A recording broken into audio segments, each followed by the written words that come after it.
আমি একটা আবৃত্তি করছি। বিশ্বকবি রবীন্দ্রনাথ ঠাকুরের প্রশ্ন। ভগবান, তুমি যুগে যুগে দূত পাঠাইছ বারে বারে দয়াহীন সংসারে।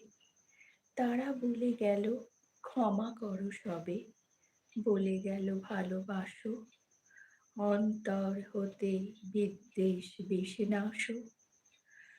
বরণীয় যারা, স্মরণীয় তারা, তবুও বাহিরে দ্বারে আজি দুর্দিনেই ফিরানো তাদের ব্যর্থ নমস্কারে।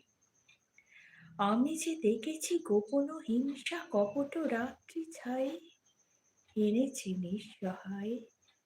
আমি যে দেখেছি প্রতিকারহীন শক্তে অপরাধে বিচারের বাণী নীরবে নিভৃতে কাঁদে। আমি যে দেখেন তরুণ বালক উন্মাদ হয়ে ছোটে, কি যন্ত্রণায় মরিচে পাথরে নিষ্ফল মাথা কুটে।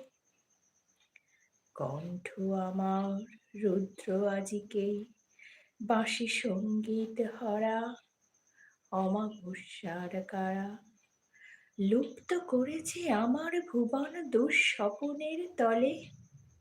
তাই তো তোমায় শুধাই অশ্রু জলে, যাহারা তোমার বিষাইছে বায়ু, নিভাইছে তব আলো, তুমি কি তাদের ক্ষমা করিয়াছ? তুমি কি বেসেছ ভালো?